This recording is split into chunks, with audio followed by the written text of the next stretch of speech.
This is Josh here from Inside Wrestling Truth, and today's guest is John Gray. John, how you doing, man? I'm good. Thanks so much for having me, man. I appreciate it. All right, first off, tell us where you're from and how you got into the business. I'm originally from Dallas, Texas. Like, I moved up here um, in '84, and it was funny because when I lived in Texas, it's big, especially Dallas. Like, I didn't know what wrestling was even at that age. And it wasn't until I came to Kentucky and my mom met my stepdad, and through my stepdad, he had a guy living with him that was kind of like sort of in a butler capacity, but not really. Like it was an awkward relationship with him. Like he was cool. I love Jr. But Jr. would take me down to the Gardens on Tuesday nights, and like I remember the first time going to the Gardens, like Jerry Lawler wrestled Bill Dundee, and it's just like one of the bloodiest matches I've. Like, it was the first match I've ever seen. Really, I mean, it was a main event, but that's the match that sticks out the most in my mind. And when I think about my first wrestling experience, even though I watched like primetime wrestling, I think it's what it was called back in the '80s on like the USA Yeah. Network and stuff like that. But that was my first taste of wrestling was Memphis Wrestling at the Gardens, and I look back on it so many years later. I'll be 34 this year, so 30 years later, and what a wonderful, wonderful time in professional wrestling, and just to be able to say that I was able to capture some of that era is just amazing. Yeah. Was there any certain guys you followed growing up, or?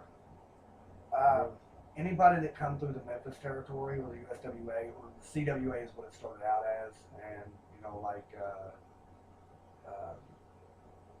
it transitioned to like USWA. So like Brian Christopher and Jerry Lawler and Bill Dundee and Joe LeDuc and Hot Stuff Eddie Gilbert, Doug Gilbert, all those guys. Um, that I had the opportunity to watch, and like as far as like mainstream back then to me was like world class on like ESPN, the WWF on the USA Network. So like when I was like watching those guys, it would be like Vaughn Harris, most definitely, and Adrian Street. I always loved his gimmick. I thought it was just so cool how he'd go out there and just cat around the ring, and, do his little thing. And, I remember even at a young age being drawn into the wrestling aspect, but understanding that there was an entertainment aspect to it as well. Yeah. Almost like watching a movie. So like, of course, I was a Hulkamaniac. Everybody We all loved were, Hulk growing up. But the main guys that stuck out to me are like Randy Savage and Ricky Steamboat, Ric Flair, Magnum TA. Like I loved watching Magnum TA matches, um, especially like the Can't Call Off, like just some of the best matches that you can imagine. If you've never watched them, go to YouTube. We're all over the place. It's great. What made you want to be a ref, or how did you become a ref? Um, that's funny. Well, what happened was, I was well, I grew up watching wrestling and just loving it, and going to the gardens, and again, being able to be a part of that was just a spectacular thing. And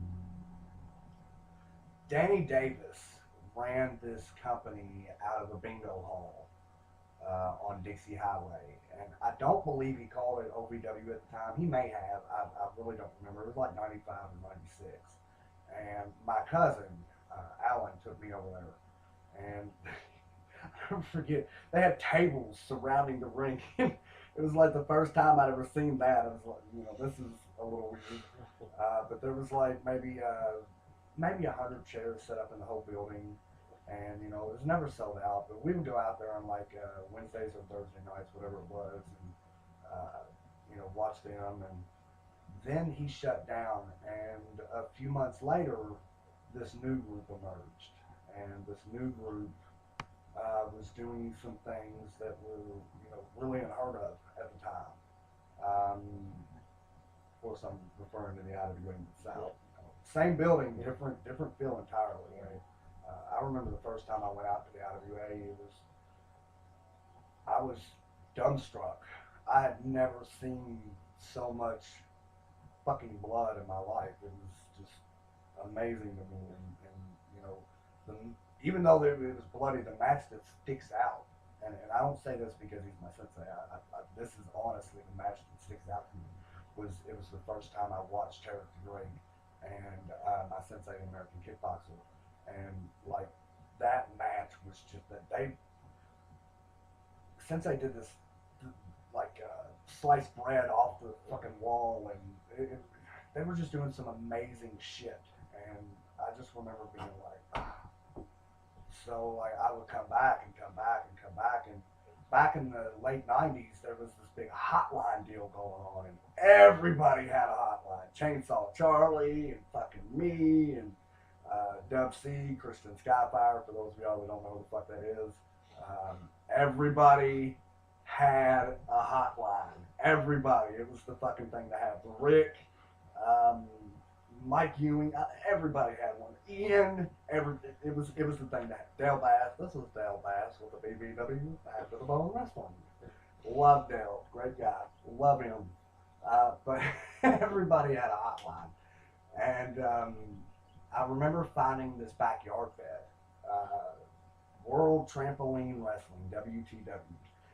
It was run by a guy named Brian Warlock, and I left a message on the hotline, and I was like, hey, you know, I've heard about your group. I want to come down and see, you know, what you guys do. And they brought me in and taught me a lot. You know, like it was the first time I had ever been a part of something where I felt welcome. And even to this day, and I don't think I've ever told Brian, Charlie, and Chris Glass and all those guys, and if they ever watch this, you know, I truly mean this from the bottom of my heart. I know I was a dick back then, but I really appreciate you guys taking the time to work with me and show me the things that you did. And without you guys, I wouldn't be where I am today. And, I mean, not that I'm anywhere special, but I wouldn't have lasted this long. But, I really do appreciate those guys. But getting back to your main question, from there, you know, doing the pro-ams and the backyard stuff and all that, J.C. Bailey, I met him. And we would go down in his backyard and do shows there. And his dad formed a company that kind of rivaled IWA, even though it didn't really run the same time or same towns or anything. Like, you know, it was there was a big to do about Joe Bailey and Ian Rotten that I'm sure everybody knows about. And, I don't really need to touch on, but I went to a show in Mutual, and I've been doing the backyard stuff for about a year. So we're talking about 99, I think, the beginning of 99, January 99, and February 99, I'm sorry, it was in Mutual. And they didn't have a ref. And I remember J.C. Bailey coming up to me and Rick Brady coming up to me and saying, you know, it's time for you and Isaiah, we need a ref. And I was like, I'll do whatever you want, you know, if that's what you guys need, you know, whatever.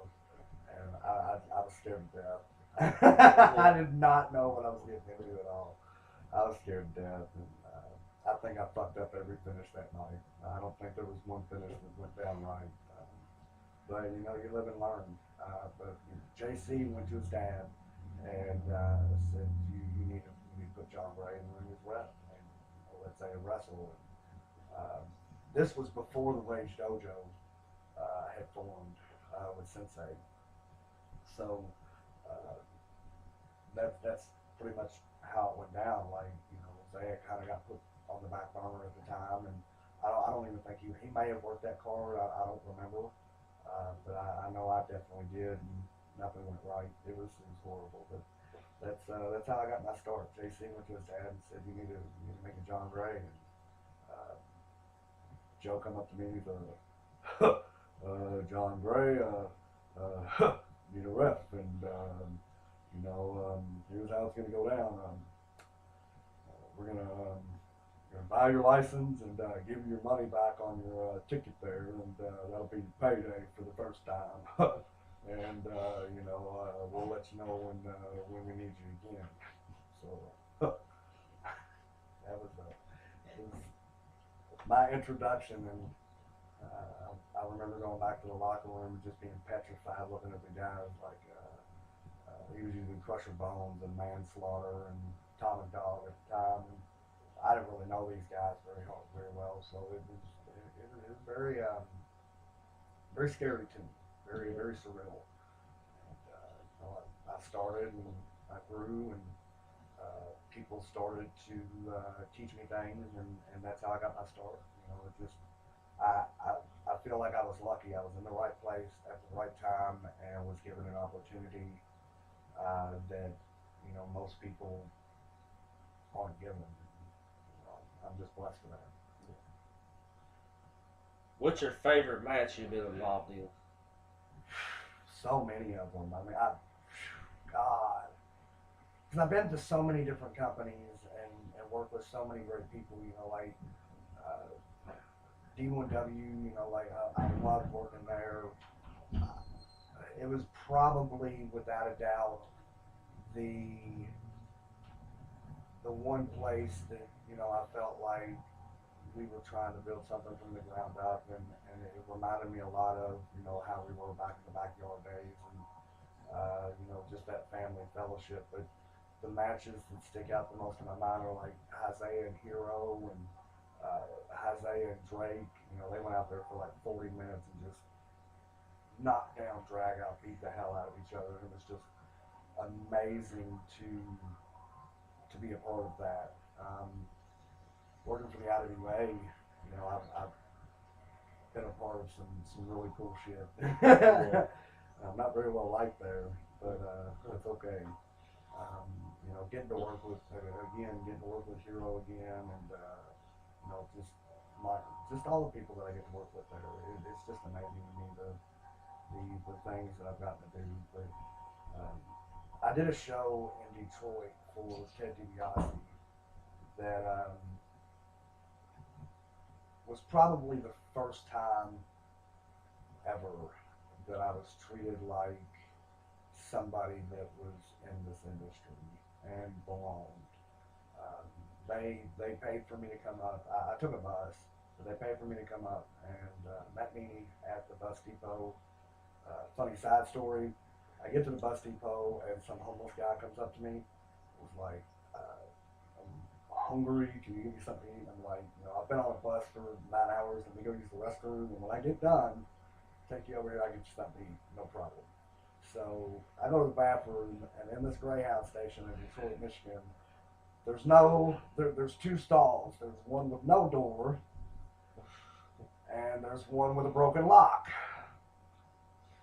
Well, I took the lesser of the two evils and took the one with the broken lock. And don't you know this homeless guy come in the bathroom and opened my stall door and was like, "They're kicking me out. Can I please have some money?" And you are no more. That is the most vulnerable spot you can be caught in, is sitting on the toilet doing your business in a bus depot. And I just remember screaming, "Get the fuck away from me!"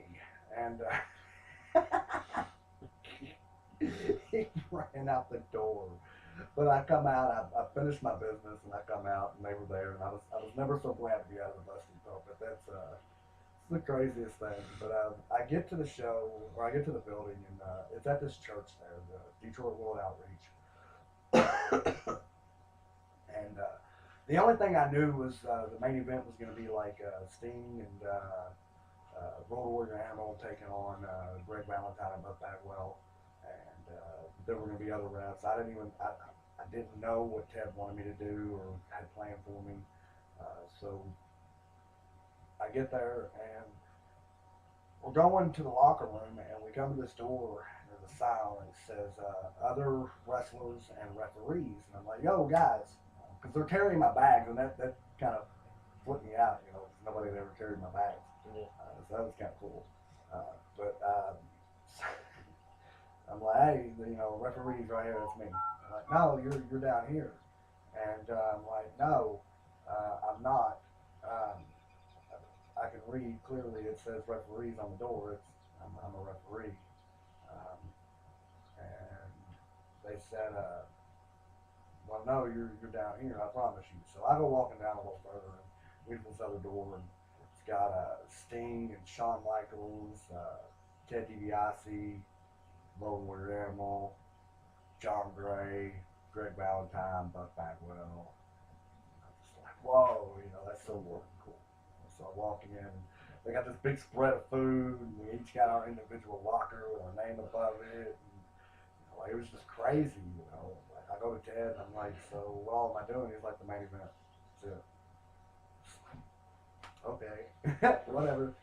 So I just go sit down, and I was just stunned.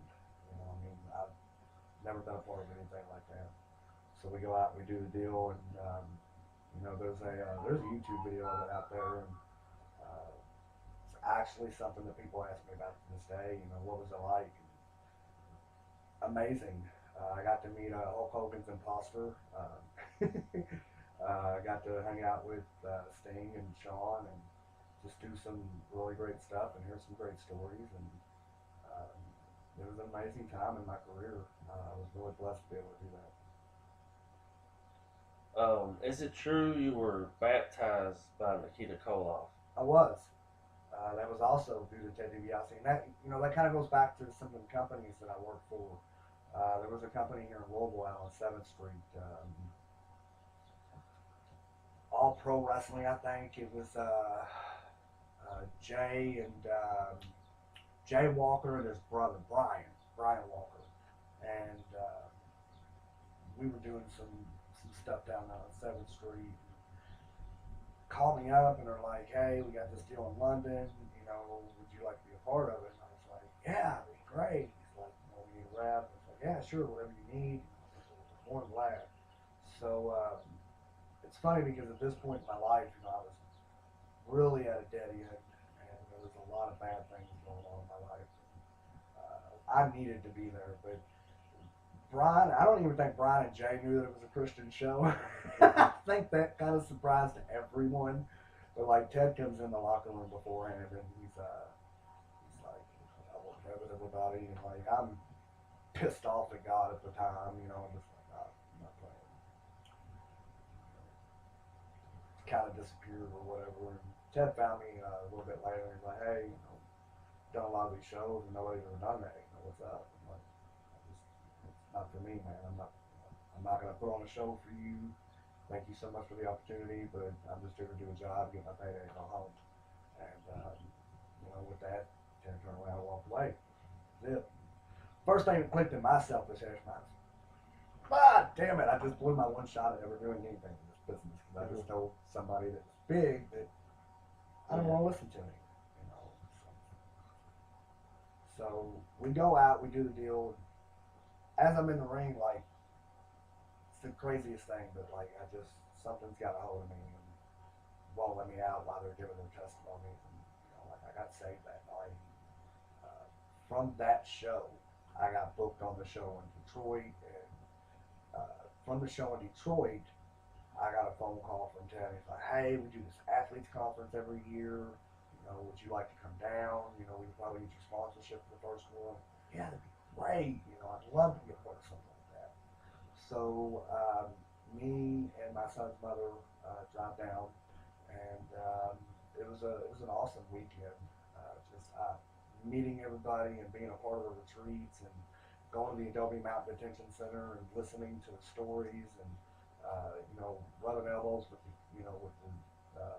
kids there, and just it was kind of like my WrestleMania weekend almost.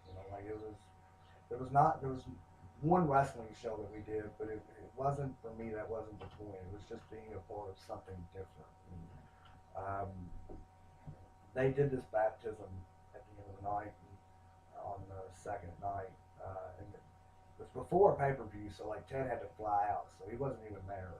But I dedicated my life previously, at that show, and I just decided, that was the time to do it. And so we got in the pool, and Nikita Koloff and Larry Garachuk, the guy that runs the corporation, Athletes and Ministries, uh, baptized me, and like it was just it's amazing. It was I don't know how many people can say that they got baptized by one of their childhood idols. Right. That was really cool, really cool. What was it like working in Evansville for the first time? You hear all these stories about the aura and the mystique of that building and the things that happen in that building and just the history in that building. And I'd only been there one time as a spectator. And I had spent most of my time that night in the locker room thanks to Tracy Smothers. Absolutely, I love that guy. Super awesome. Couldn't ask for a nicer mentor or person than Tracy Smothers. He was just phenomenal. Um, but um, I just remember walking in the building as a spectator and being able to feel that history. And at that time, I remember thinking, I want to be a part of this. I want to work here one day, even though it's not what it once was. It still has that historical value, that historical feel to it. It's just a phenomenal feeling when you walk out there.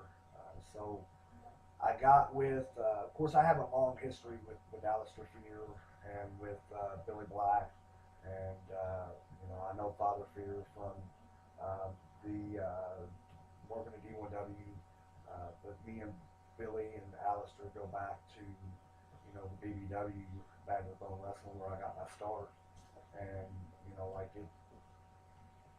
Um, I contacted them. I'm like, hey, I'd love to come up for you guys. I think the timing's right.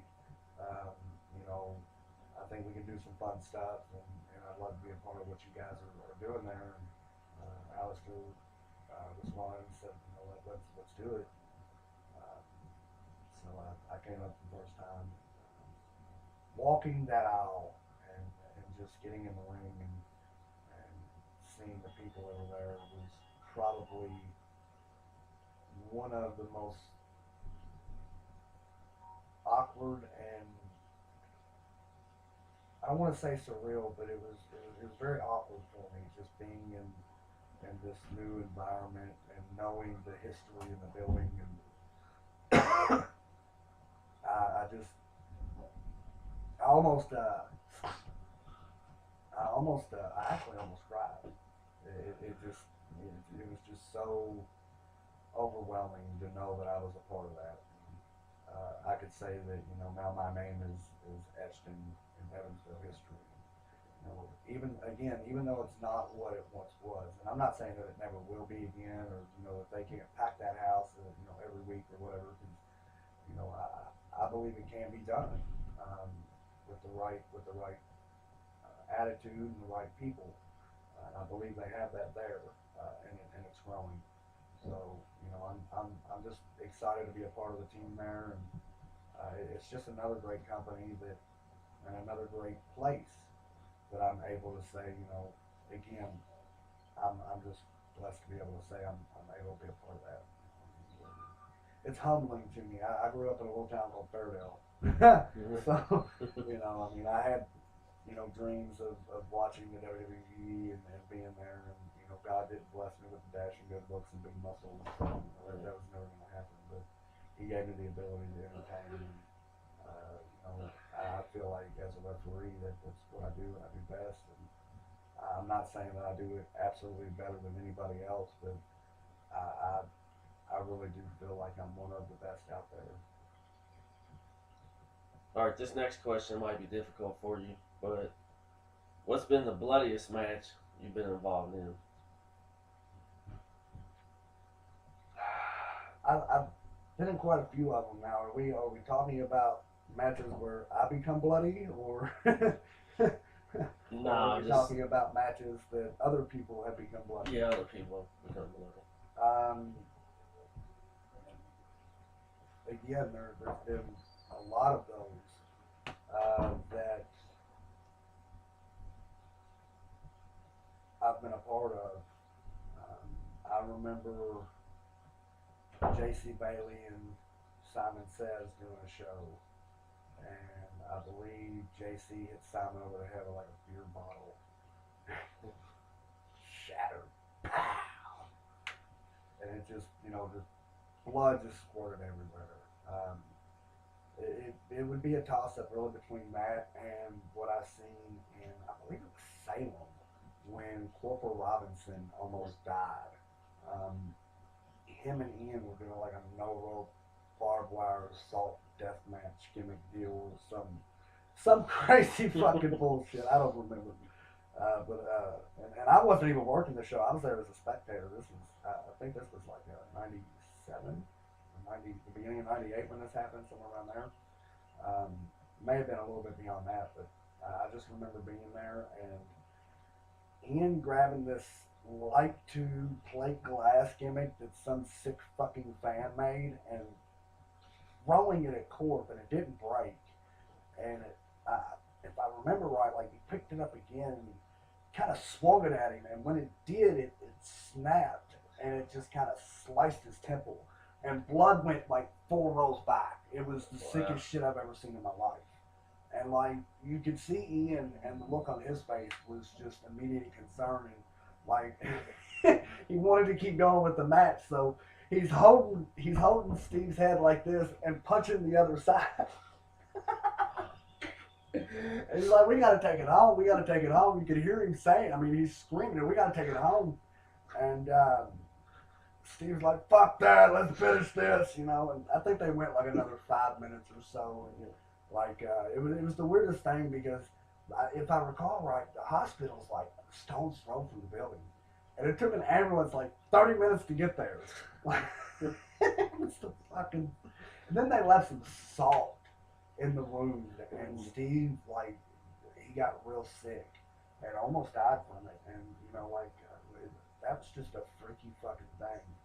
That has to be bar the sickest thing I've ever seen face to face in a professional wrestling ring, like fan or working otherwise. Now, one of the worst bumps I ever saw as a referee happened when Christian Hayne was taking on a guy named Jesse Emerson, and these two guys would have some fucking knockdown, drag out, just fucking awesome, awesome spot fest matches that were psychologically sound and made so much sense with their story.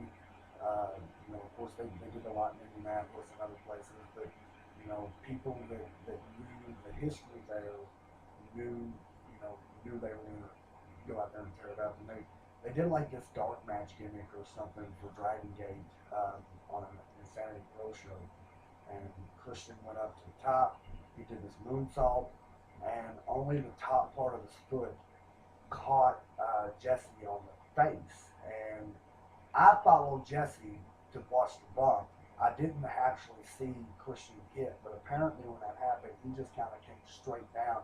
The back of his head smacked the concrete. Mm-hmm. And I remember a fan in the front row as I look back over at Christian, who isn't moving at this point, and I'm like, that's not cool. And I remember seeing this fan in the front row, and he's like, it's his head. I kind of got this deer in the headlight look, like I'd never been a part of anything like that. Nothing like that had ever happened with me in the ring, so I didn't really know what to do. And at this point, like I'm a 12-year, 13-year veteran. I've been doing it for a while. I don't really want to use the word veteran, but I've been in for 12 or 13 years when this happened. So it was just really surreal to see that.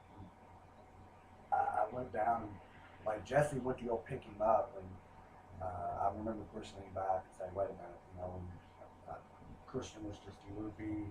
He didn't know where he was. I looked back and I threw up the X's. We called the match or whatever. And as messed up as it did, as much as it messed up Christian, I think it psychologically scarred Jesse for life. And Jesse's a great guy. One of the true adamant professionals. He's probably got one of the most boring jobs in the world as a prosecutor. Just kidding, Jesse. Yeah, just that was probably the sickest bump I've ever seen from his referee. Yeah. Who are some people in the business you can call your real friends? There, you know, this business doesn't produce a lot of real friends, and that's the sad thing about this business. You know, you meet a lot of people and you do business with a lot of people. You know, you form bonds, but in the end, you know, like when I think of my true friends, like Isaiah, that man, me and him have known each other for 17 years, 16 years, something like that. I consider him a true friend. I know that if I call Zaya with a personal problem or a professional problem, Zaya's got my back, and Zaya's told me numerous times on shows that he and Zaya's looked out for me. He's got me booked on quite a few shows. And nobody fucks with John Gray. I don't give a fuck. Nobody fucks with John Gray. To have that kind of rapport with somebody, is just amazing. Now, me and Zaya have a back history where we were along with a guy named Mark Phelps and the American kickboxer who was our teacher. We kind of formed the original Ray's Dojo, and um, like that was one of the crowning moments, if you will. Like that was back then. Like Frank would run us just to make us puke, and I remember we would set the ring up outside Mark's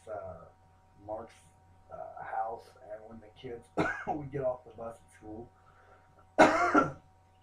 Frank would make us run crisscross drills, and until we puked, so and then bump until we puked, and that was forming that bond with a has lasted the test of time, and I think that's why we're so close, and I know that's why I can call Zay a true friend.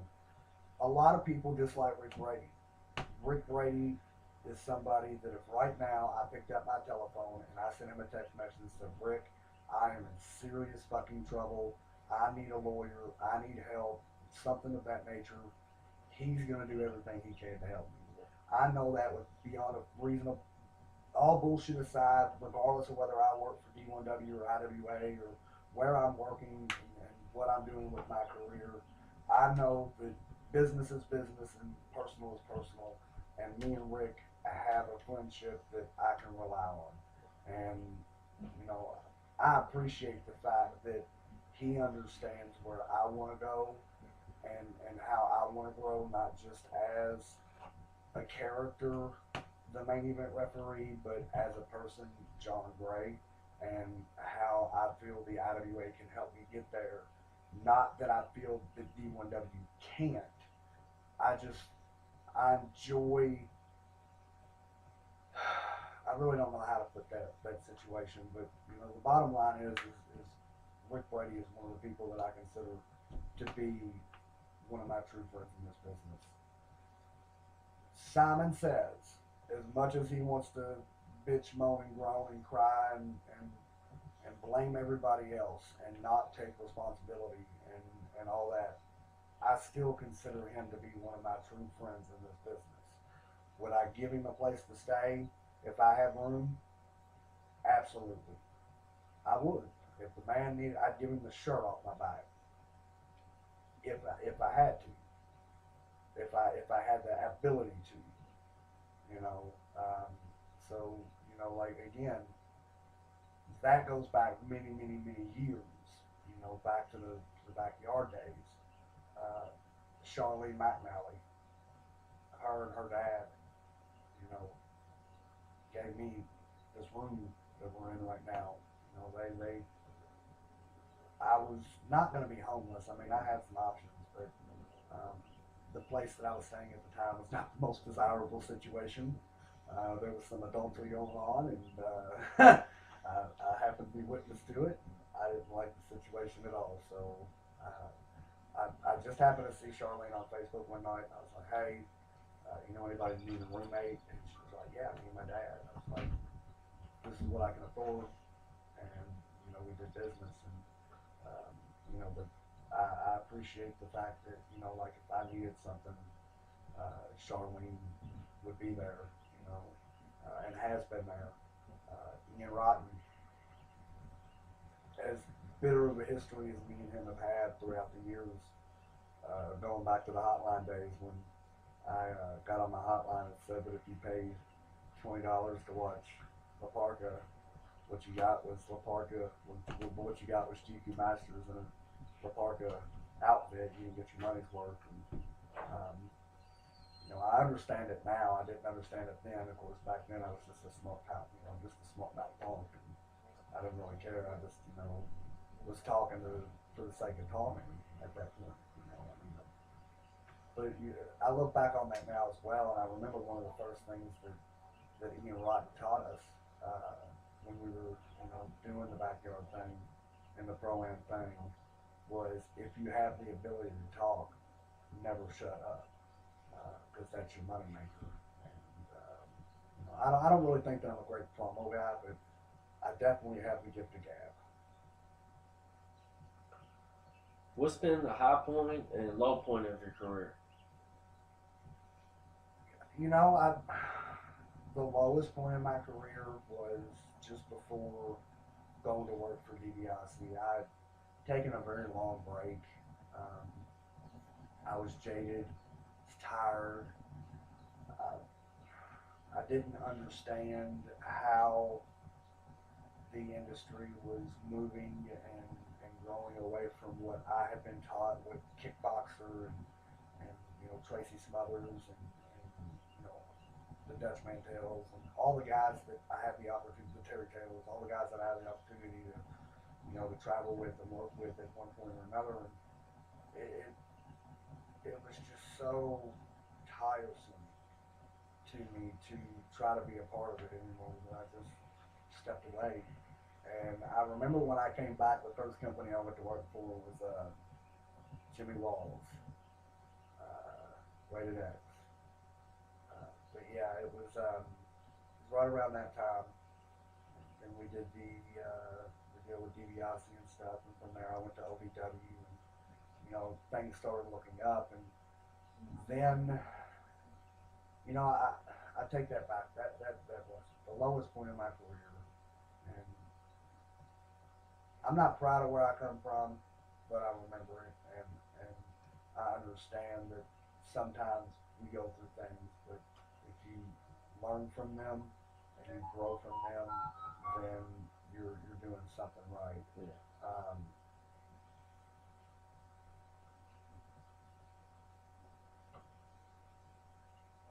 One of the things that I did while I was at OVW is I had a really really bad cocaine habit, and I stole some money from somebody there who I'm not going to mention.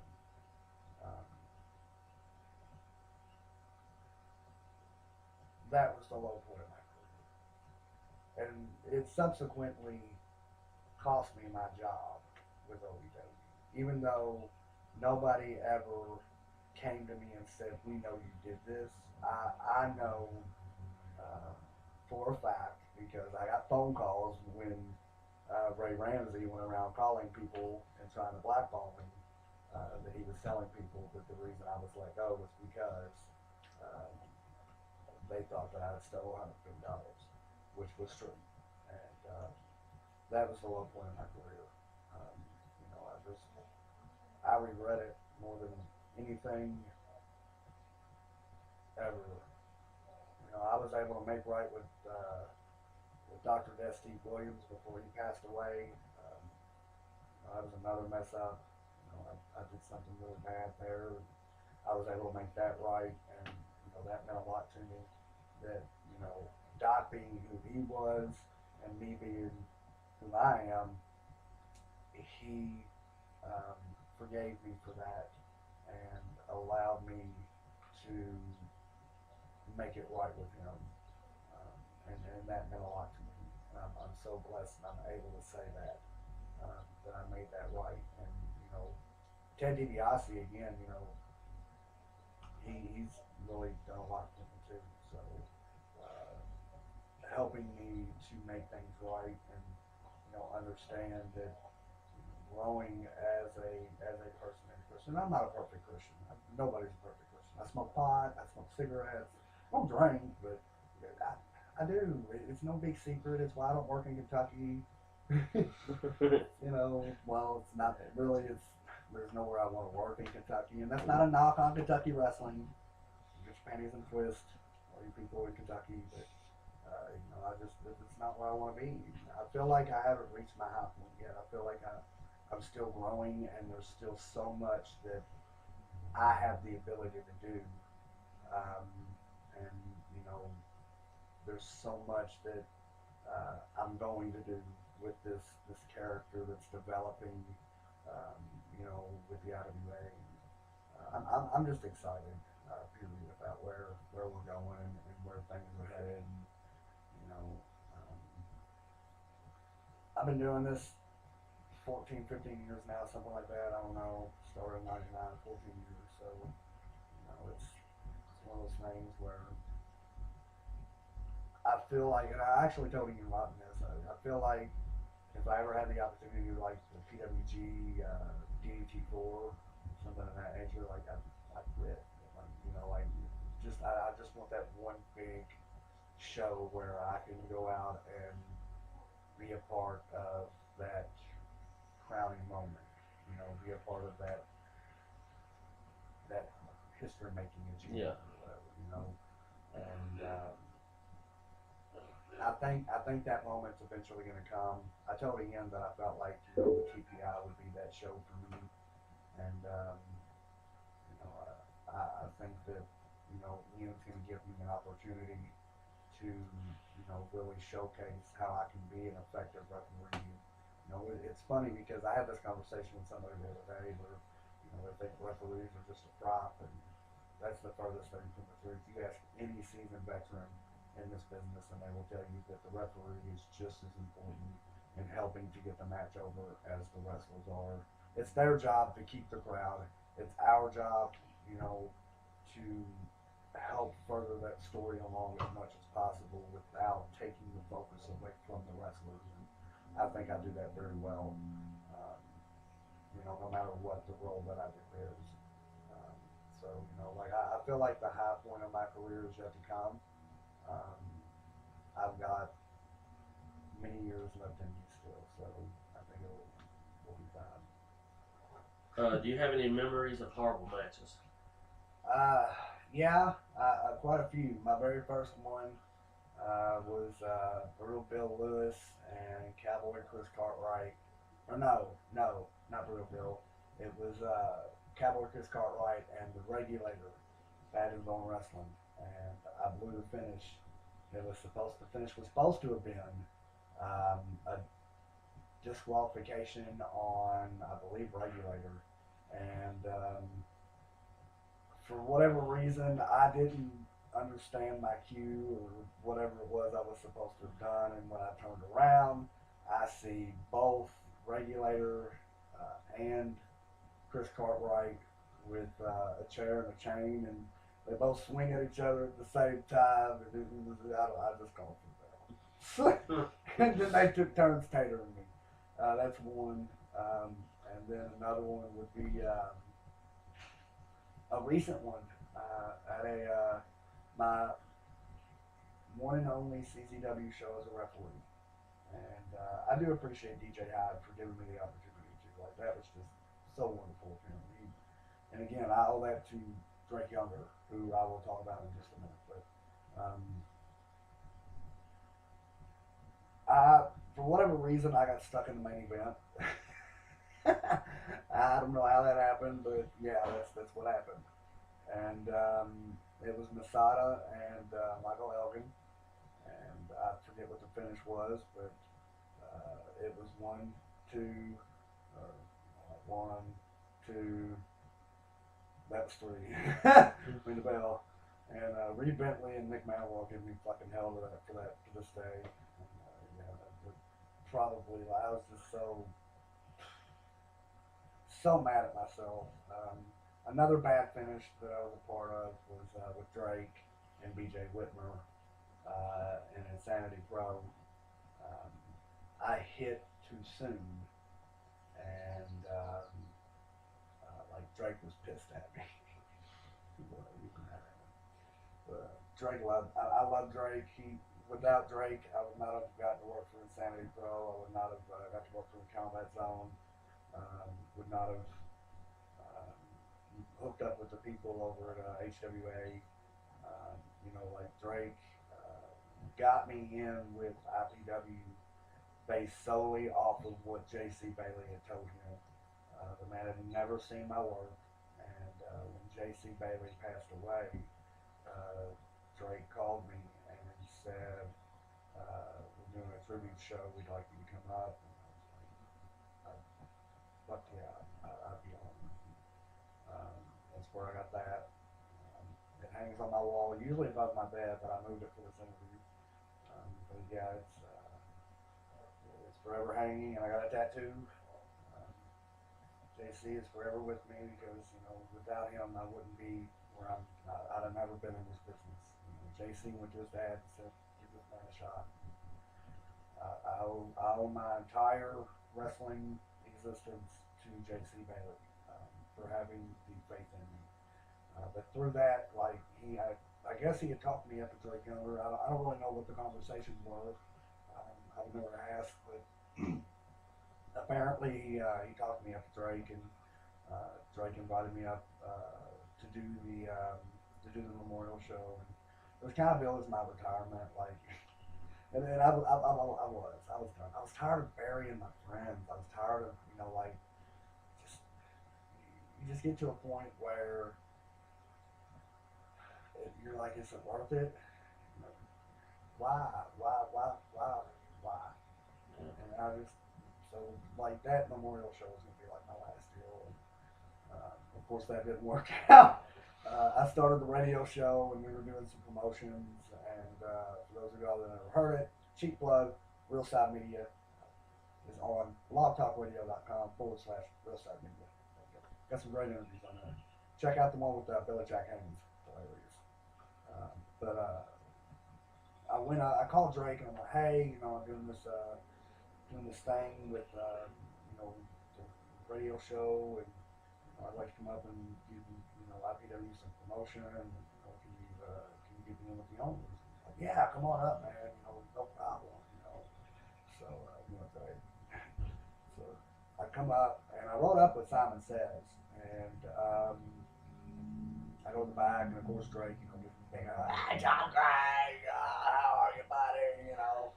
Because John Craig, Scotty Vortex. It was so cool to be welcomed into this locker room and be known by name, even though I'd never actually been there other than for the memorial show. So that to me was just really really surreal and kind of awesome at the same time. Just to go up there and be known by name. By people that I'd never really met, but doing awesome things at that time in our business, and at this time in our business too, for that matter.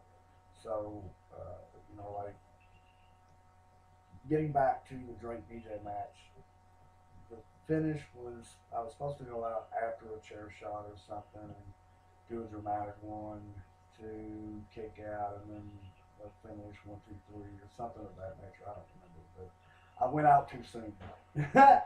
And Drake, what the fuck are you doing in my ring? I was pissed, And, BJ was mad at me too, and I can't blame either one of them. And I blew it. We covered it up fairly decently. I believe inadvertently I got hit with a chair in the stomach or something and went down with Brandon Toll, who was the original referee, who was knocked out by I think it was a Yakuza kick or something. But so my bump was a lot less, worse than his. So we wound up getting through the finish. It was fine. But they were pissed that I blown it. You know, like I don't think any of the fans even knew it, but we knew it. Like I don't know. I didn't even ask. I didn't even ask for my pay that night. I just got my shit and left. You know, but one thing I can say about IBW is they always took care of me. They always paid me. They always, except for that night, of course, I didn't ask for anything. I just left. I felt like, um, I just, yeah, it was just a bad night. But um, I did a lot of great things up there. But yeah, those are the worst finishes I have. Yeah, those three. Tell the people how you get prepared for a show. The day of a show, well, it really depends on the show as well. Like who's on the show and the potential of the show. And that's not to downplay any one promotion or say that this guy I value working with this guy over this guy. But let's be honest, you know, a show that's on iPay-per-view, regardless of who's booked on it, is going to be a pretty big deal. Even if you're also booked on a show with a Michael Elgin and Masada and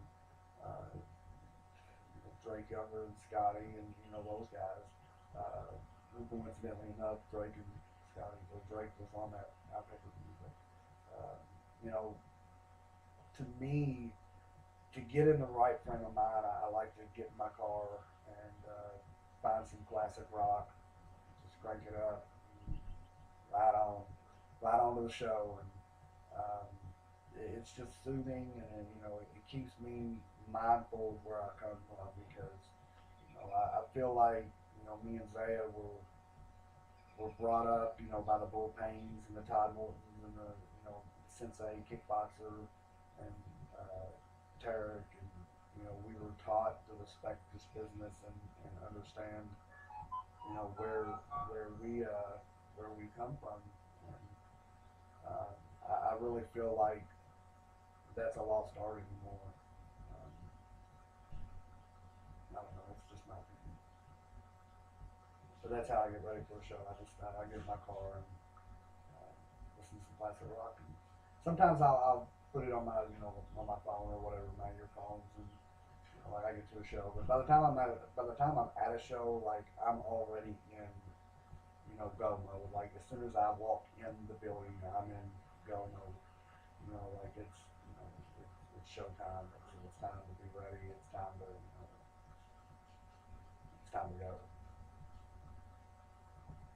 What do you enjoy most about being a ref and the business? There's so many different aspects of what we do that I like. You know, um,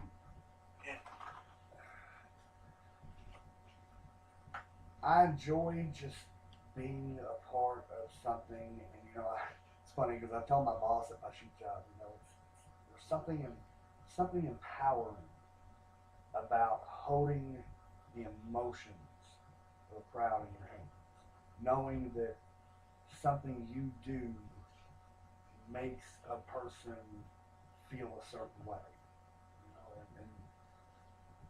And that's a sick, twisted way to think about it. I know. My boss thinks the same thing, but to me, it's just all about being a part of it. Just I remember again being a kid, like the first time going to like WWE, WWF at the time. Um, Hulk Hogan coming down, and the crowd is being so electric, and there being a fight over his T-shirt, and I mean, just that's what I grew up on. And that to me is always going to be the heart and soul of what this business and industry is. Um, I feel like that's just such a lost art. It's almost like the kids today just don't care. They don't want to get better. They think that oh, I'll break in and I'll get together with this guy that's been in for a year and he'll train me and then I'm a professional wrestler. I wish it were that easy for me. I mean, I'm 34 years old and I've been doing this for a while now. Again, I started in '99 officially as a professional referee. I started in '99. um, and kickboxer kicked our ass. I mean, daily. I remember, I remember my lower lip getting attached to my bottom teeth. You know, because kickboxer hit me with a spin kick. Bow, caught me right on the bottom lip. And I mean, they kickboxer. I remember Zaya held my arms behind my back, and kickboxer cut my gum away from my teeth. And then I used a pick to pull the rest of my gum out of the in between my teeth. I mean, that was no. And then we get up and we did it again. You know, and to further that, we recently I did a seminar with Drake Younger, and when I say recently, I mean it's been a couple 2 3 years ago, but I got knocked out, and Reed Bentley was there, a guy named James, I forget his last name, James Reeves I think he was. We were doing arm drag deals, and he gave me a Japanese arm drag, and I have no idea what happened. One guy said it looked like I got too low and my face bounced off the mat. Another guy said it looked like the back of James's head smacked the front of my face. All I know is it broke my cheekbone, and I still have a piece of my eye socket missing. And I don't know if it really broke it, but I definitely might never have breathed the same again. And after Rick Brady woke me up, and I remember like Drake smacking me, John Gray, wake up, John Gray. Reed Bentley and all the people that were taking the seminar were just kind of, I think, just dumbfounded. And Rick comes over with some smelling salts and wakes me up. And I remember going and I threw up and I blew my nose out. It was bloody, and just the whole right side of my face was numb. Uh, but you know, somebody asked me after that, "You've been doing this for a long. Why would you?" I love this business. I want to continue to learn. I want to be the absolute best at what I do, and that's not a knock on CM Punk. I've been saying that since like 2001. You know, the best kept secret in pro wrestling today.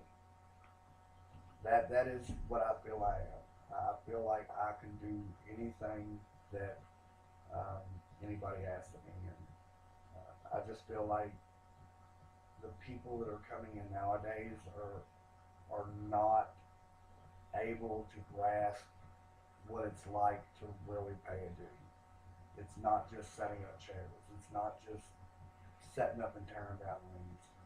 You know, it's getting in a ring every day, 2 3 hours a day, getting your ass kicked, getting beat up, doing what you, learning your craft, watching your craft, not just televised, YouTube.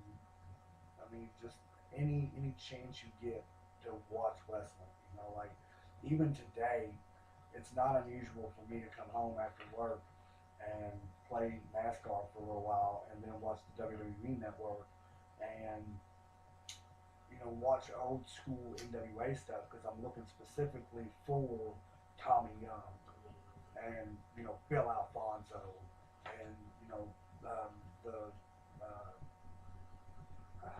Brian Hildebrands, and just all the great referees of my era, and I feel like that's what helps me to continue to grow.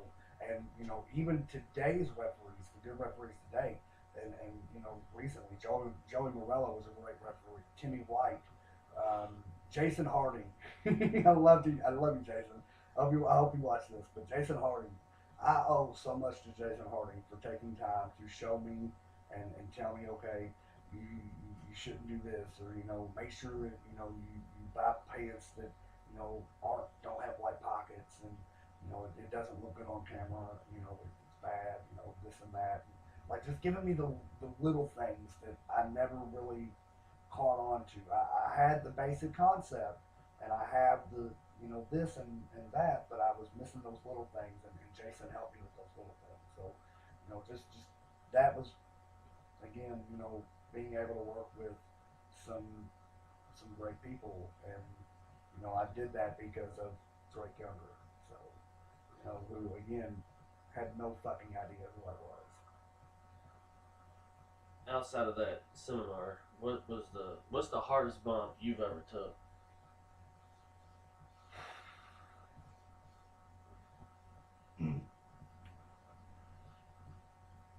I remember Manslaughter picking me up, and I think it was a double arm choke slam. I can't really. I don't think he actually. It may have even been a power bomb, but it was from the inside of the ring through a table to the ground on the outside, and that fucking sucked. That, and I did a flaming table in Memphis, Tennessee, and when my arms came down, uh, they stuck to the table. Like I had to rip them away from the table, and I still have the scars on my elbows to this day.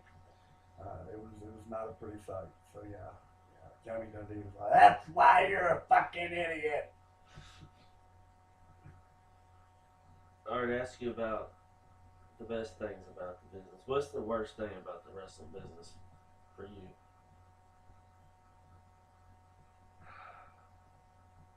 There's too many smart people. Too many people that think they know. Too many people that they've never slept in their car outside of a building waiting for a booking, not knowing if they'll even get on the show. Just being that green. You're there with the guy that with the veteran that's been around for 15, 20, 30 years or whatever, and you're kind of riding his coattails, hoping that the promoter will allow you the opportunity to set up chairs and the opportunity to set up his ring and the opportunity to then work in his ring. And I think that there's too many people in this business now that feel like they have the look, so they should just be in the ring. And I think it's the wrong attitude. I think it's the wrong way for our business to go. And I think until the day that and Isaiah's on a mission to do this, but I think until the day we take back our business and remind people, where we came from, and start to listen again to the Bull Pays and to the Todd Mortons and to the people that have been around and know what the fuck they're talking about. Until that day comes, this business is lost. One of the people that I value the most in this business that I have not talked about yet is Victor Bruiser. That man has taught me more about being a humble person in this industry than anybody I can think of. Like he takes everything in stride. And if he is mad at you, he'll tell you, and hopefully, eventually, he'll give you the opportunity to say you're sorry or something. Because we've had our quarrels, but Victor Bruiser is somebody that I have learned so much, and I value what I have learned from him so much that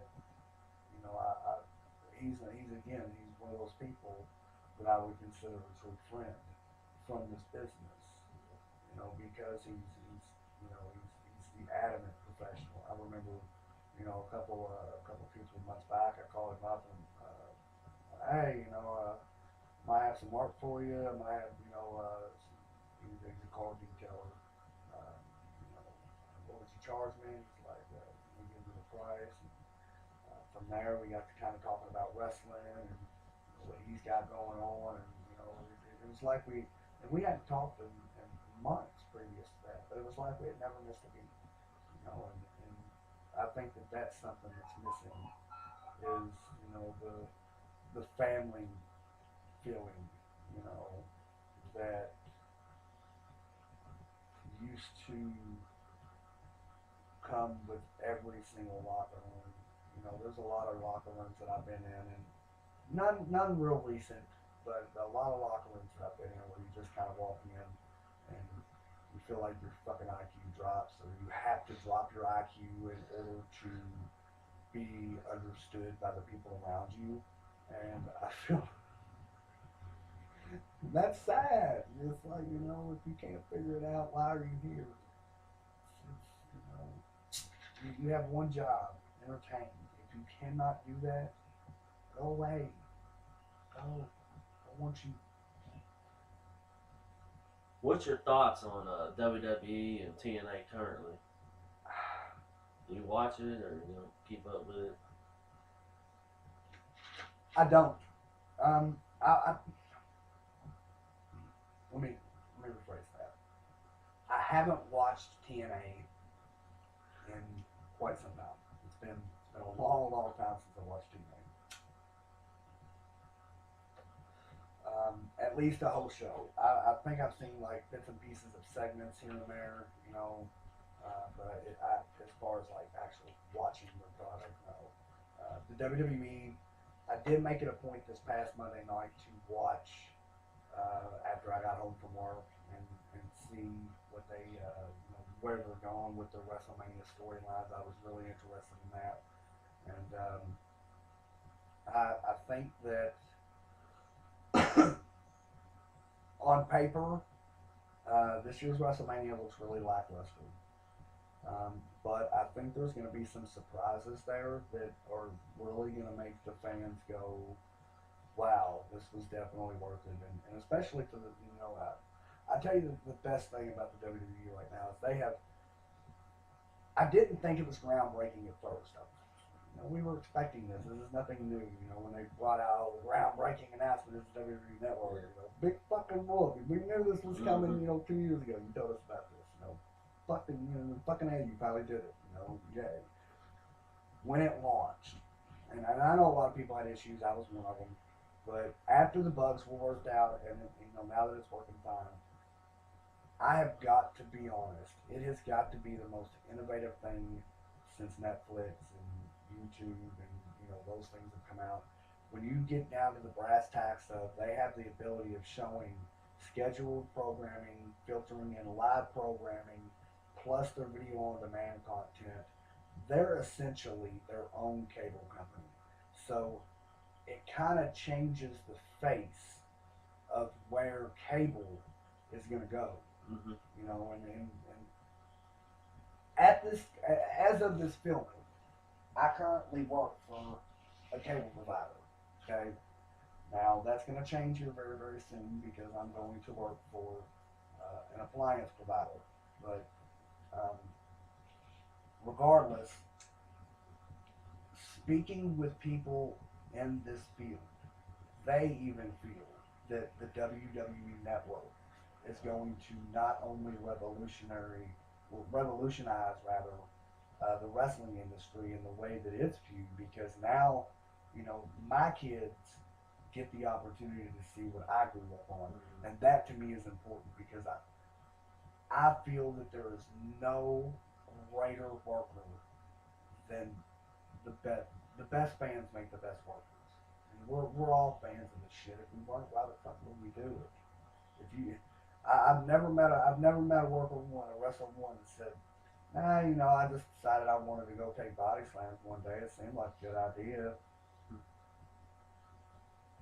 Everybody, grew up watching Hogan and Savage and Steamboat, and Flair, and Dusty, and that's.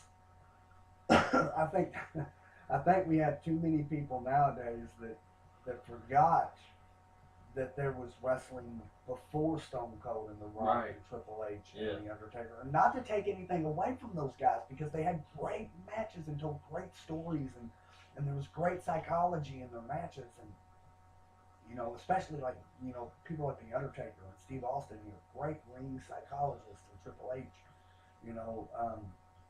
so I'm definitely not taking anything away from what they did, but there was so much more before that, and I think more of today's generation of wrestlers need to know who Gene Kiniski was, who George Hackenschmidt was. Right. I asked a rookie the other a couple of weeks ago at a show. I was like, hey, you ever watch any of George Hackenschmidt? Like, yeah, he's a great comedian. And I was dumbfounded. I was, what? I walked away. I just, and I walked away and I went over to one of the other guys that had been around for a while and I said, I wonder why I just want to choke somebody sometimes. I don't get it. You know, like it's how can you call yourself a fan if all you know is John Cena or The Rock or you know I understand that that's what the demographic is now and that's what's out there. I get that. But with the tools that are out there now, the YouTube videos, I mean you can find I watched Antonio Inoki and Ric Flair on YouTube the other day. I mean, there's a plethora of history at your fingertips if you're a fan. And it means that much more if you dedicate yourself to your craft. If you're not in this business to make money, then you're not really in this business. And that's the bottom line. And I have made okay money. I obviously I can't make a living at it. You know, I'm not gonna lie, but I do okay when I work. I do great, and I think the reason I have that ability is because they know that when they get me, they're not just getting somebody that isn't in tune to what is important. You know, I feel like the fact that I am a fan, that I can, and it's sad, but I can recite almost every WrestleMania where it was and the main event. It's I mean, it's why I know that. I know.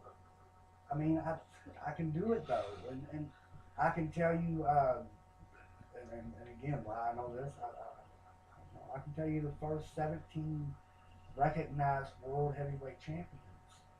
You know, I love this industry, and I think that we need more of that. We need more people that want to take this industry back and make it what it once was. Now, I know wrestling's got to evolve. I get it. That's great. But the people that are coming in need to remember and rewind and just go back and watch some of that. Less is more. That's all I'm saying. What's your all-time pro wrestling moment as a fan? One more time?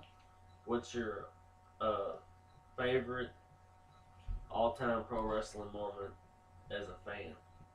Oh wow!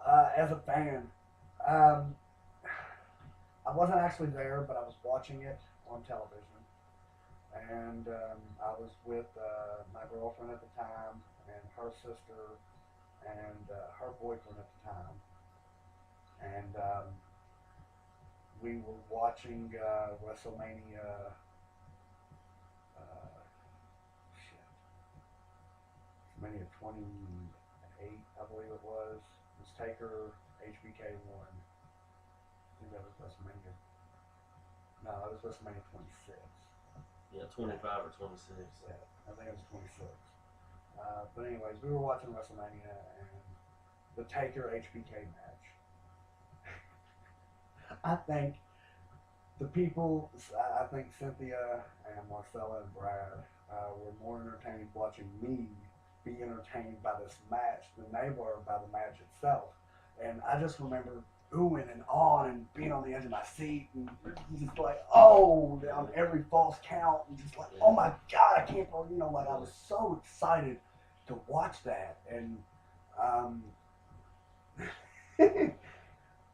to me, that's what being a fan is about. Is you can have that disconnect and still be able to go out and do what you do. And I think that's what makes a great worker. And Zaya, I get it from him. I know I do because like back in the day when we were training together and living together out in the Highlands, we would sit there and we would watch, like WCW and NWA and just whatever the hell we had, whatever we could find, whatever we could trade tape, we would be watching. ECW stuff, IWA stuff, just anything and everything.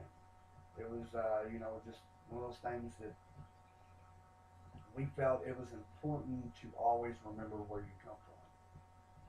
I just felt like I can't say that enough.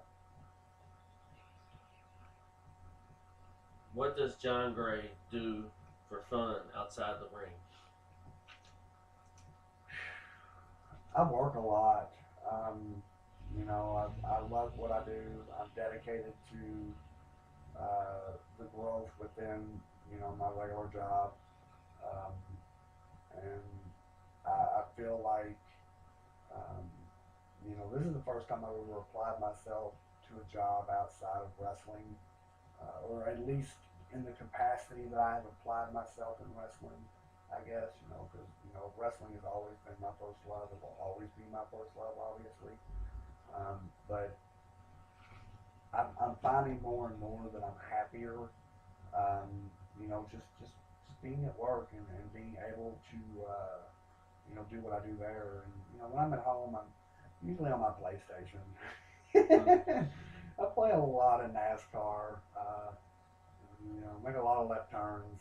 I'm a country boy at heart. I don't know. Um, Except when we're on the road courses, I got to make the right ones. But no, I'm just kidding. My favorite, just in case y'all are wondering, my favorite driver is Stacey Kane. We share the same birthday, and I've liked him since his rookie season. Before I even knew we shared the same birthday, I don't know, I liked Casey Kane. He drove the number 9 Dodge, and now he drives the number 5 Chevy. But yeah, that's what I do for fun. I'm a diehard Cardinal fan. We're gonna win. Elite 8 bound, baby. Go Cards. How do you want to be remembered when you retire? I want to be remembered as the guy that you could rely on. That you knew if you requested him or if you asked for him, that he would go out there and he would do absolutely anything and everything to help further the storyline along and do what was necessary. Um, I want to be known as the guy that was just all around, that went from being known as the talkative, hear himself talk kind of guy to I'm really glad that he was a part of this company, and I'm really glad that we had the opportunity to do what we did with him, etc. I want to be that guy, and I feel like I've come a long way from the person that I was, not just personally but professionally. And again, personal growth you can never get enough of. So for me to be able to continue to do that is just to be able to do this period is just a blessing. I mean, this business is a gift, and it's something that you have to earn. It's not something that should be given to you. And I think there's not enough people that understand that. That's how I want to be remembered. John, I appreciate you doing this interview with me, taking time out your day. Do you have any last words or anything you want to say to your fans out there? Thank you, everyone, for your support, for everything. There's so many people that I didn't get a chance to talk about. So many places I didn't get a chance to talk about. Maybe we'll do another one day. But I just feel like for a young kid that grew up in the town of Fairfield, Kentucky, where honestly my next door neighbor was a little ways down the road, and